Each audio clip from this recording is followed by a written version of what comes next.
He was a great artist with great talent, and unfortunately, we don't have that much of his artwork or that much to see. But if he had continued painting and had the discipline, we probably would have known him along with the names of Leonardo da Vinci, Michelangelo, and Raphael, because he had that kind of talent.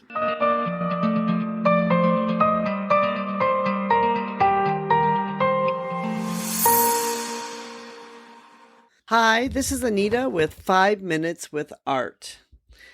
Today we want to answer the question, or we want to explore the question, who is the most underrated Renaissance artist? When you think about the Renaissance, we think about the greats like Leonardo da Vinci, Michelangelo, Raphael. But there's another name that should have been added to that list but was not, and it's Sebastiano del Piombo. And the reason why he was not added to that list is not because he wasn't a great artist, because he actually was a fantastic artist, extremely talented, but it's all sort of a bit of a mystery. And we love a good mystery, so we're going to explore today as to the reason why. Sebastiano del Piombo was born in Italy in 1485, and he died in 1547. So he would have been, sort of a contemporary of Leonardo da Vinci, Michelangelo, and Raphael would have been there during that time. He was considered one of the great Venetian painters, but then he became overshadowed by Raphael and was also dominated by Michelangelo, and was someone who was never really quite discovered. We're not sure what held him back or why he was not driven or as disciplined as some of the other artists, but he certainly had the talent in his early mannerism periods of art.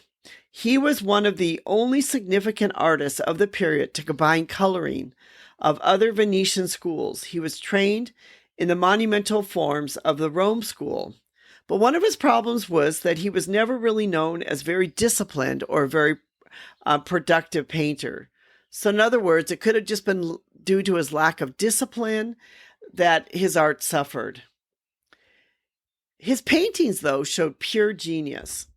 He had this great sense of sensuality and spirituality, and he was very much a rebel at heart. He was a member of one of the most avant-garde movements of the Renaissance in Europe.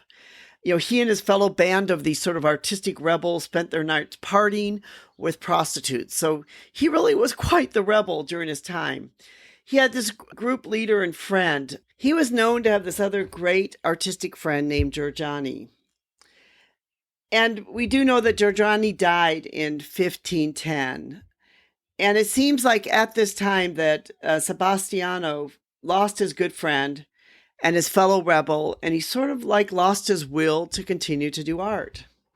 It's after the death of Giorgione, he lost his desire to paint as he once did.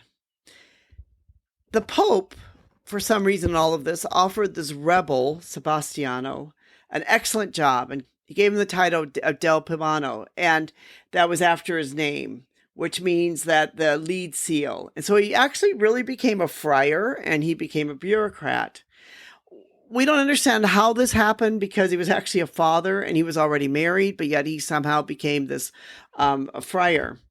His art just showed such pure genius in so many levels that he really was a great artist, and his a lot of his earlier paintings were sexually charged. He understood, how to pose and how to set them up. But if you look at some of his paintings, it really, truly was some artistic genius.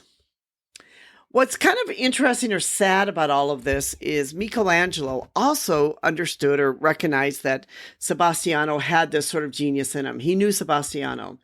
And so at the time, Raphael had painted a painting. And there's starting to be a talk of town about Raphael and how great Raphael was as an artist. And Michelangelo didn't like it. So he wanted to show the Pope that he was the greatest painter and not Raphael.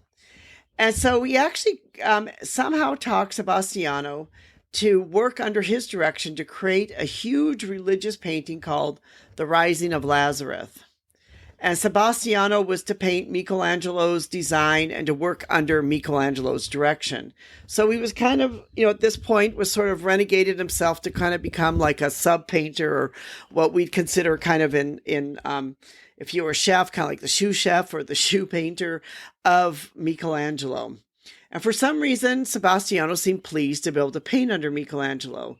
But when you look at this painting, it doesn't have the sensuality, the passion. It doesn't have the everything else that all of his other earlier paintings had. Technically, it's a good painting, but it just doesn't have the emotion or the greatness that we saw before for Sebastiano. So in hindsight, this competition between, Michelangelo trying to show up Raphael shows the worst of Michelangelo kind of being a bit jealous. If he actually had waited a year or so, Raphael would have then died, then he would not have been a problem.